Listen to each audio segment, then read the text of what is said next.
Secondly is this. Ano nga ba ang principle nito? Bakit merong power dito? Kasi ang power ng first fruits is this. Nagbibigay ito ng transition sa atin. Okay? From one provision to multiple provisions. Okay?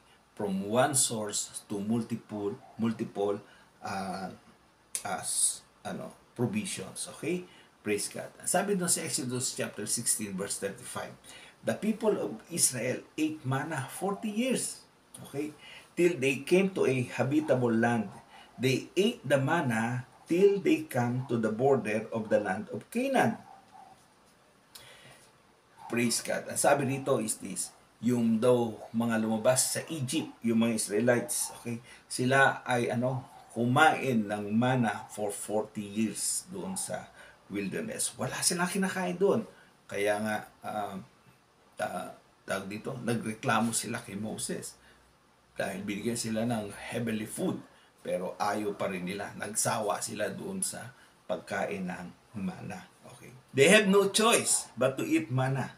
Morning after morning. Noon after noon. Evening after evening. Okay. Week after week. Month after month. Year after year. That's why they complained for 40 years. Okay? At binigyan sila ng meat, ng pugo. Okay? At sabi ng Bible, habang kinakain daw nila is na-choke sila at sila ay namatay. Okay?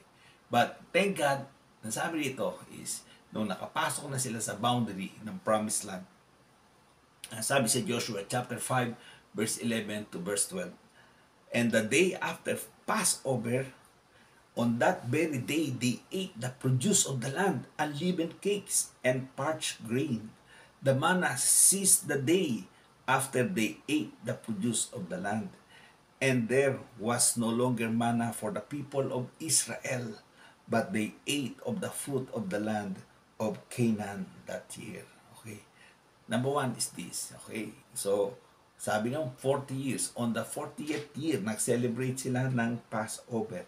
So alam natin yan is merong sacrificial lamb, meron silang unleavened bread, at meron silang first fruits. Ang sabi ni Lord, pagpapasok kayo sa promised land, huwag nyo munang kakainin yung fruit. Okay?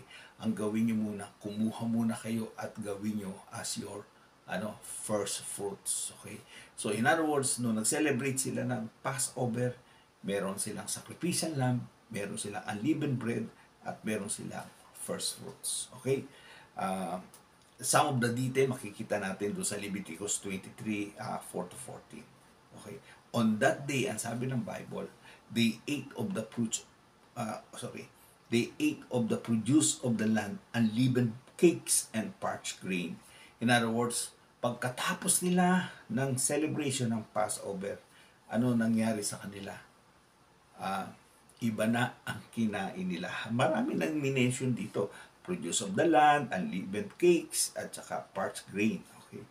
Sabi ng Bible, and manna ceased the day after they ate of the produce of the land. In other words, hindi na bumaksak yung manna. Nagkaroon na ng multiple opportunity to eat everything they want to eat. Okay? Maging produce ng tao dito, milk, and produce ng honey, yung nag-overflow ang milk and honey sa kanila. Ibig sabihin, ang agricultural product nila ay napakarami. At tapos yung tao dito, yung farmland nila, yung lahat na pwede nilang i-explore at ma-experience ay na-experience sila. Praise God. So, what is the point? Ibig sabihin, from one source of provision, from manna, to different, okay, to multiple provisions. Okay? Kapag ka nagbigay pala muna ng first fruits, okay, dahil nag-celebrate sila ng Passover, and then nagkaroon sila ng breakthrough. Okay? So sa atin din, yung principle na yan ay totoo din yan. Okay? Diba? Kapag ka nabigay tayo ng first fruits, hindi lang puro sardinas ang kakainin. Okay? Hindi lang isang klase ng pagkain. Okay? Hindi lang puro noodles ang kakainin. Okay? Hindi lang puro tuyo ang kakainin. Okay? Because there is a transition that is taking place. Na mag-offering tayo ngayon, merong breakthrough sa ating finances. Okay? Merong breakthrough. Ito yung susi talaga na kapag ka nagbigay ka by faith, okay? Because you know it is your first fruit is the key that will bring you uh, the key. Okay, this is the key to your financial breakthrough for this year. Praise God. Mangyayari yan. Okay, mangyayari yan because you believe in the power of first fruits. You believe in the power of God. Amen. Praise the Lord.